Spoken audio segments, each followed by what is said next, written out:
Hello everyone, नमस्कार। My self Dinesh है। हमने पीछे थर्मोडायनेमिक्स के 2 लेक्चर पढ़ लिए हैं, वहां पर अपनी बेसिक चीजें स्टार्ट जो है कंप्लीट हो चुकी हैं। आज हम पढ़ेंगे जीरोथ लॉ ऑफ थर्मोडायनेमिक्स। देखो थर्मोडायनेमिक्स के क्या होते हैं भाई, अपने पास 3 लॉ, फर्स्ट सेकंड थर्ड, लेकिन उससे पहले भी एक जीरोथ लॉ ऑफ थर्मोडायनेमिक्स आता है। आज हम जीरोथ लॉ को पढ़ेंगे। देखिए पहले फर्स्ट लॉ डिस्कवर हुआ था, आफ्टर दैट जो है ये जीरोथ लॉ डिस्कवर हुआ था, लेकिन इसको जीरोथ लॉ को हम पहले पढ़ लेते क्योंकि सबसे इजी रहता है जीरोथ लॉ। ठीक है, तो इसको पढ़ेंगे आज हम। और हम पढ़ेंगे कि जो एनर्जी, इंटरनल एनर्जी क्या होती है, और जो मोड होता है ट्रांसफर का एनर्जी का, मतलब एक सिस्टम से दूसरे सिस्टम पर जो एनर्जी ट्रांसफर होती है वो कैसे होती है। ये सारी चीजें आज हम इस लेक्चर के अंदर जानेंगे। तो चलिए शुरू करते हैं अपना पहले टॉपिक से। थर्मोडायनेमिक्स का लेक्चर 3 है। यहां पर जीरोथ लॉ हम पढ़ेंगे, zeroth law. Okay, zeroth law को पढ़ने के लिए हमें अब ये क्या है, जो जीरोथ लॉ था, देखो इसको जानते हैं पहले। इसके अंदर क्या हुआ था जीरोथ लॉ के अंदर, कि यहां पर मान लेते हैं हम, आपके पास कोई सिस्टम है। ओके, इस सिस्टम के अंदर आपने 3 कंपार्टमेंट कर दिए, 3 कंपार्टमेंट कर दिए। ओके, इसका टेम्परेचर आपने कर दिया 20 डिग्री सेल्सियस। ओके, इसका आपने कर दिया 20 डिग्री सेल्सियस, या फिर बोल दो कि 10 डिग्री सेल्सियस। ओके, इसका आपने कर दिया 15 डिग्री सेल्सियस। ओके, मैंने यहां पर कोई कंडीशन अप्लाई नहीं की, ना मैंने कोई टेम्परेचर कांस्टेंट किया, ना प्रेशर, ना वॉल्यूम, मैंने कोई छेड़खानी नहीं की।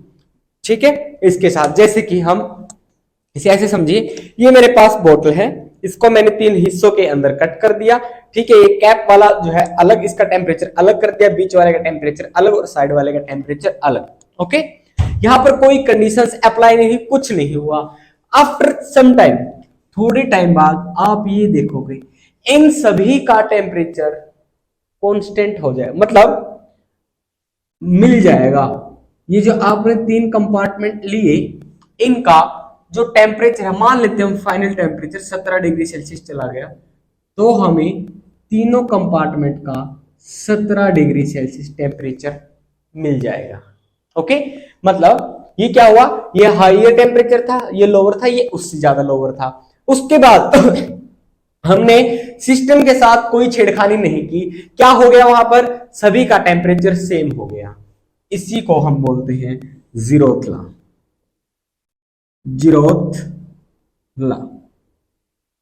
ओके, कि कोई सिस्टम अगर अलग अलग टेम्परेचर के ऊपर रखे हुए हैं और उनकी बाउंड्रीज क्या है, मिल रही है, और वहां पर कोई कंडीशन नहीं है, कोई एडियाबैटिक बाउंड्री मैंने नहीं ली है, ठीक है, नॉर्मल बाउंड्री थी, तो क्या होगा, कुछ टाइम के बाद वो सारे सिस्टम इक्विलिब्रियम स्टेट के अंदर आ जाएंगे, और इसी को हमने थर्मोडायनेमिक इक्विलिब्रियम नाम दिया। क्या दिया भाई, इसी को हमने थर्मोडायनेमिक इक्विलिब्रियम, थर्मोडायनेमिक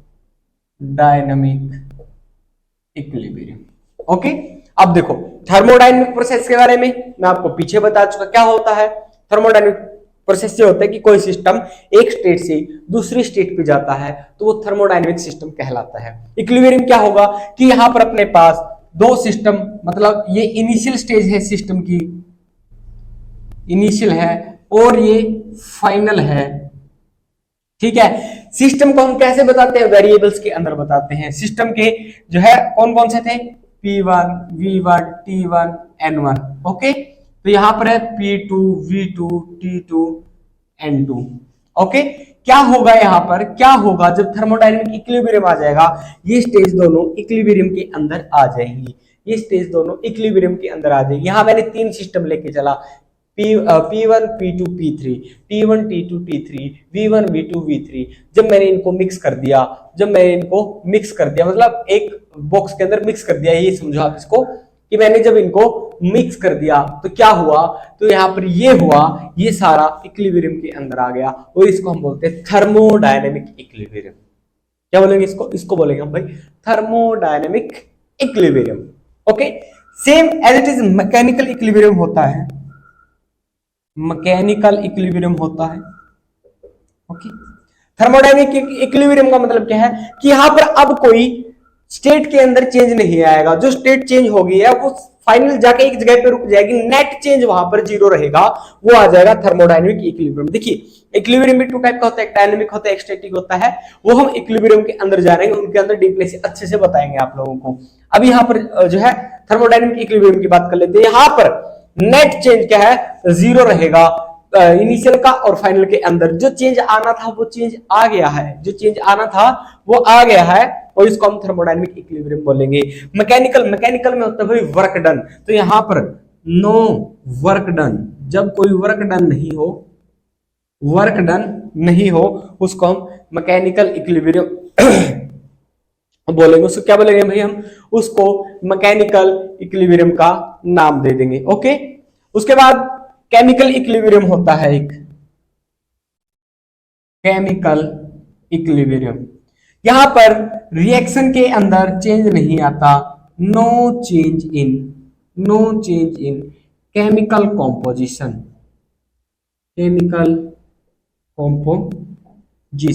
मतलब जो रिएक्शन होनी थी, रिएक्टेंट और प्रोडक्ट एक इक्विलिब्रियम स्टेट के अंदर आ जाते हैं, उसको हम केमिकल इक्विलिब्रियम बोलते हैं। ये कुछ इक्विलिब्रियम के टाइप्स थे, ठीक है। मेनली हमें यही जानना था कि थर्मोडायनेमिक इक्विलिब्रियम क्या होता है, ये होता है भाई zeroth law.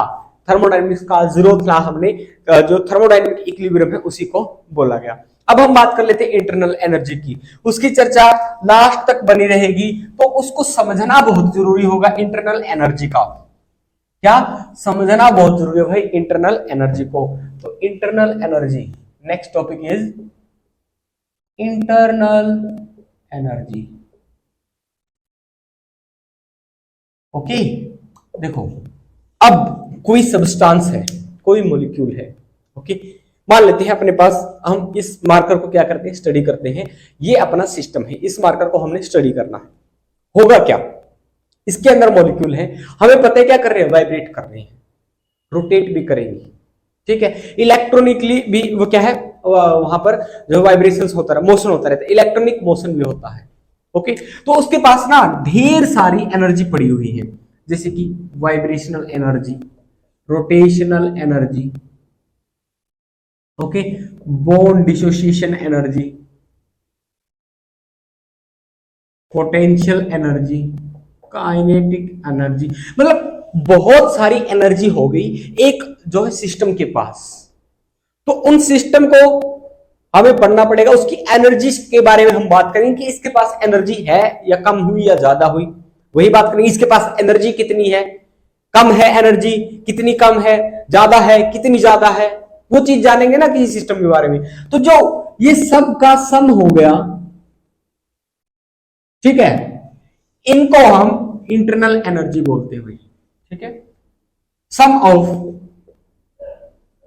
all type of energy present in a system। एक सिस्टम के अंदर जो एनर्जी है, जितनी भी एनर्जी है, उन सभी को मिलाकर अपने पास बन जाएगी इंटरनल एनर्जी। ओके, क्या हम इंटरनल एनर्जी को मेजर कर सकते हैं? किसी, अगर मैं ये बोल दिया कि मेरे पास ये सिस्टम है, ये मार्कर मेरा सिस्टम है, क्या हम इसकी इंटरनल एनर्जी बता सकते हैं कि टोटल इंटरनल एनर्जी इसके पास कितनी है? जी, इसका जवाब है नहीं। हम किसी की इंटरनल एनर्जी नहीं बता सकते। ओके, कांट बी कैलकुलेट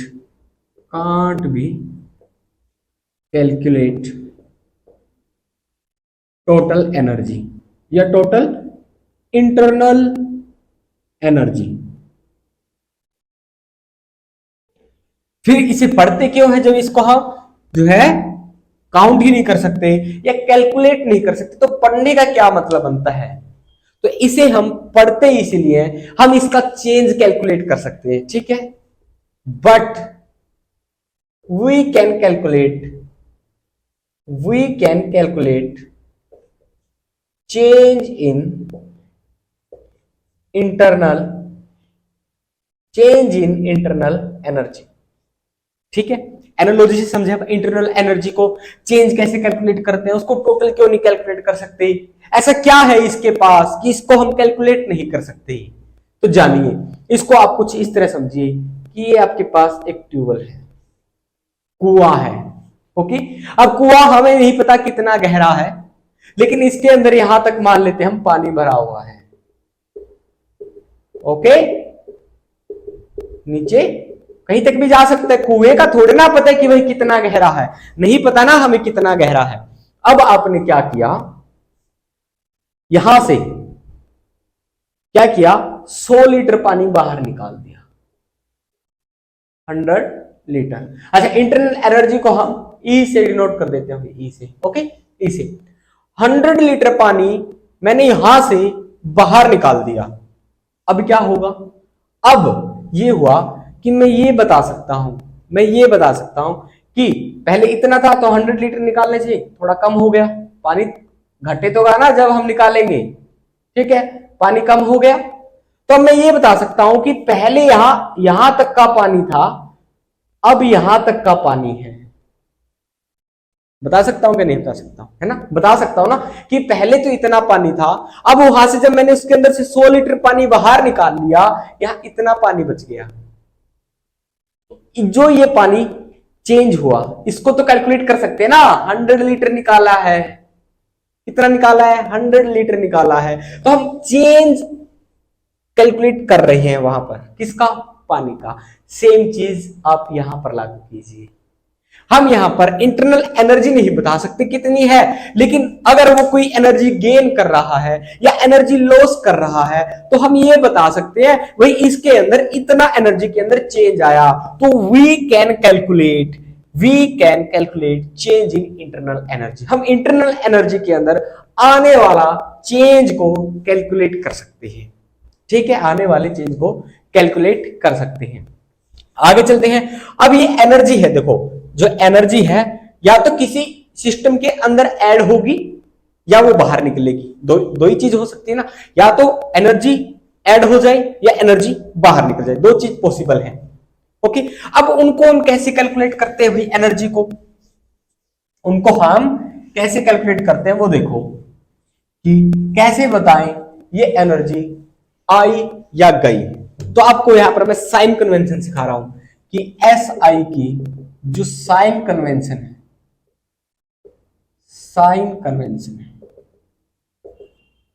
ठीक है, अगर कोई चीज टूवर्ड द सिस्टम आ रही हो, ठीक है, इफ टूवर्ड या फिर ऑन दी, ठीक है, एक ही बात है, ऑन दी सिस्टम, वो रहेगी हमेशा पॉजिटिव। मतलब इसके अंदर एनर्जी ऐड हुई तो क्या रहेगा, पॉजिटिव रहेगा। इसके ऊपर वर्क डन हुआ तो क्या रहेगा, साइन पॉजिटिव रहेगा। अगर अवे फ्रॉम द सिस्टम हो, if away from the system या फिर बाय द सिस्टम, ये नेगेटिव रहेगा। अगर बाय द सिस्टम हो रहा है या फिर अवे फ्रॉम द सिस्टम हो रहा है, वो हमेशा नेगेटिव रहेगा। अगर ऑन द सिस्टम हो रहा है या उसके ऊपर हो रहा है, वो हमेशा पॉजिटिव रहेगा। वो या तो वर्क हो या कोई एनर्जी हो या हीट हो, कुछ भी हो, एनीथिंग कुछ भी हो, ठीक है। तो साइन कन्वेंशन, आप सिर्फ ये दो चीजें याद रखना, जरूरी नहीं है कि मतलब आपकी वर्क डन हो रहा है उसके ऊपर उसने किया है, वो पॉजिटिव नेगेटिव में उलझे रहोगे। सिंपल दो चीज कि सिस्टम के ऊपर हो रहा है, सिस्टम के पास हो रहा है, मतलब पास का मतलब उसकी तरफ हो रहा है, वो हमेशा पॉजिटिव रहेगा। और कोई चीज सिस्टम से दूर जा रही है या सिस्टम के द्वारा दी जा रही है, वो हमेशा नेगेटिव रहेगा। क्योंकि हमें पढ़ना तो सिस्टम होता है, सराउंडिंग तो हम नहीं पढ़ेंगे। अब सराउंडिंग के अंदर हम मान लेते हैं कि सिस्टम के पास 100 जो है किलो जूल एनर्जी पड़ी है। अब क्या किया उसने ये किया कि 10 किलो जूल बाहर निकाल दी सराउंडिंग के अंदर। अब क्या हुआ कि सिस्टम के अंदर तो चेंज बहुत बड़ा हो गया, वो 10% का चेंज हो गया, लेकिन ऑल ओवर दी सराउंडिंग की आप एनर्जी के अंदर एड अप देखोगे वो तो नेग्लिजिबल सा है। तो ये साइन कन्वेंशन भी हम यूज करते हैं सिस्टम के लिए। मैं पहले से बात करता आ रहा हूं कि सिस्टम से ही बात करनी है, सिस्टम से ही सुलझेड़ा करना अपनी सारी बातों का, सिस्टम को ही जानना हमने कि सिस्टम क्या है क्या नहीं है, सिस्टम क्या है और क्या नहीं है। अब एनर्जी का एक्सचेंज होगा, ठीक है, या तो बाय द सिस्टम होगा या ऑन द सिस्टम होगा या जो टुवर्ड्स द सिस्टम होगा या अवे फ्रॉम द सिस्टम होगा, ठीक, कुछ ना कुछ तो होगा। लेकिन जो एनर्जी का ट्रांसफर होगा, एनर्जी मैंने बता दिया कि अब डिफरेंट टाइप होती है एनर्जी की, ओके। अब जो एनर्जी का ट्रांसफर होगा वो किसी ना किसी फॉर्म के अंदर तो होगा, होगा कि नहीं होगा, होगा। अब उन फॉर्म्स की बात कर लेते हैं, मतलब mode of transfer, mode of transfer of energy, mode of transfer of energy, कि एनर्जी को हम कैसे ट्रांसफर कर सकते हैं, कैसे ट्रांसफर होगी एक सिस्टम से दूसरे सिस्टम की तरफ, एनर्जी कैसे जाएगी, वो चीज कैसे होगा, वो चीज ऐसे होगा, या तो आप हीट के द्वारा कर दो,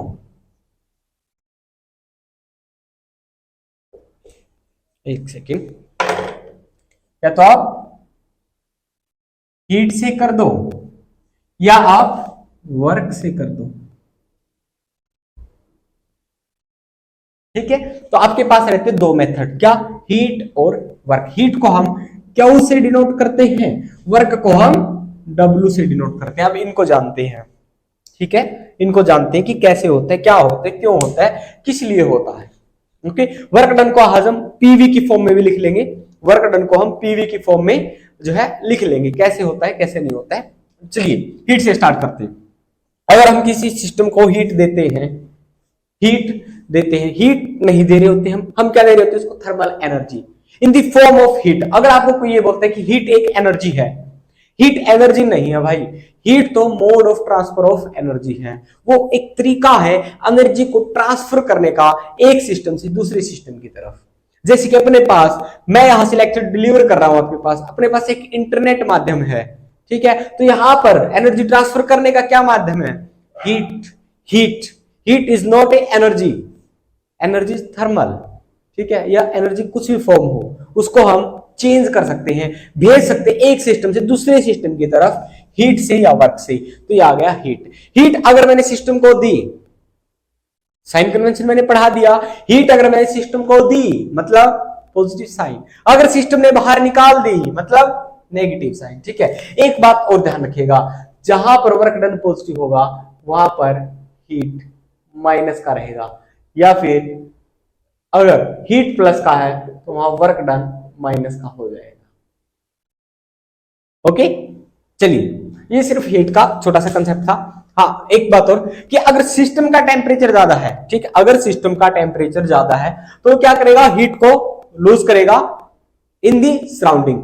अगर सिस्टम का टेम्परेचर कम है तो वो गेन करेगा, कहां से, सराउंडिंग से। अब देखिए आइस है, आइस का टेम्परेचर कम होता है तो क्या है, पिघलती रहती है, ठीक है, वो क्या कर रही है, अपनी हीट लूज कर रही होती है, मतलब हीट गेन कर रही होती है आइस।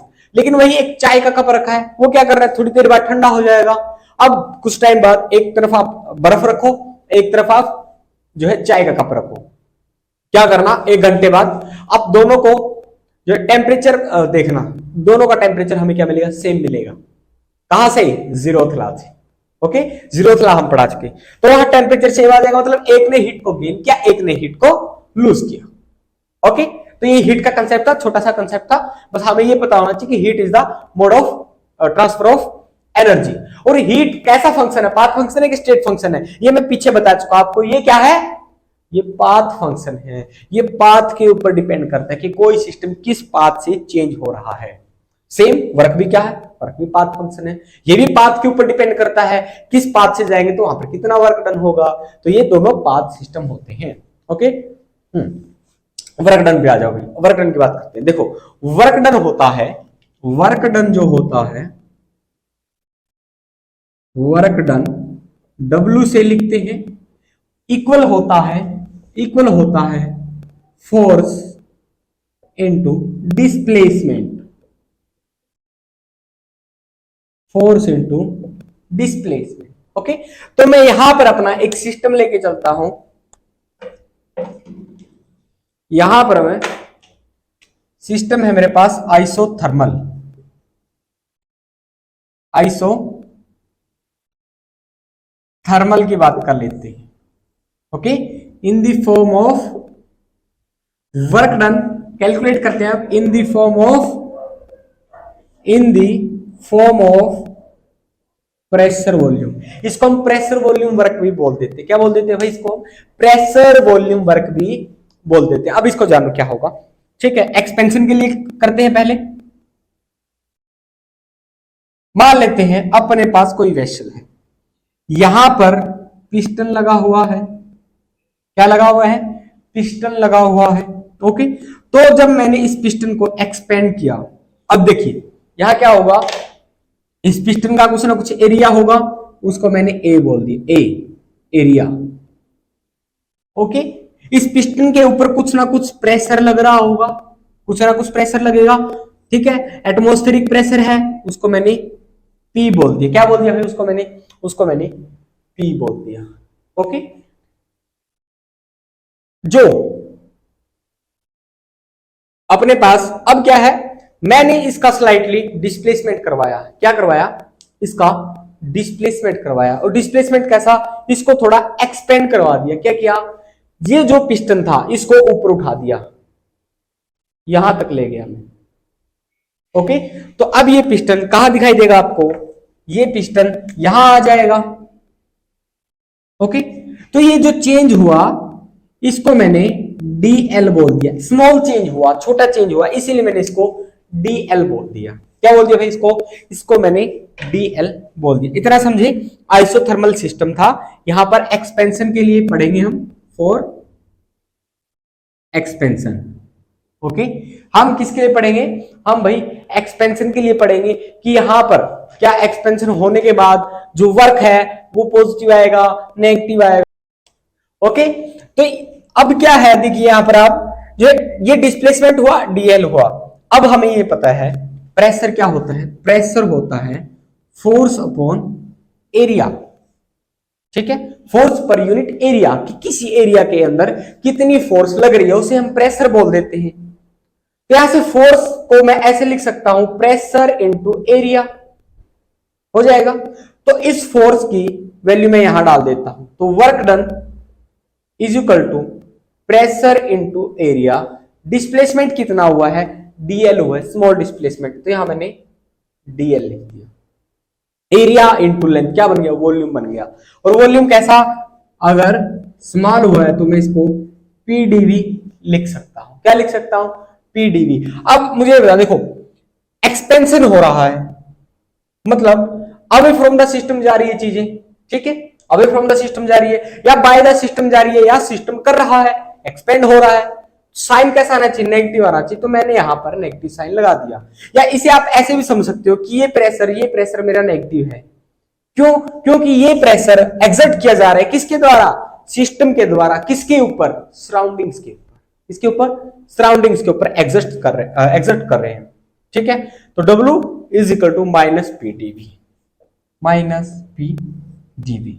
ओके, ये किसके लिए वर्क डन आया? ये वर्क डन आ गया अपना, ये अपना वर्क डन आ गया आइसोथर्मल एक्सपेंशन के लिए।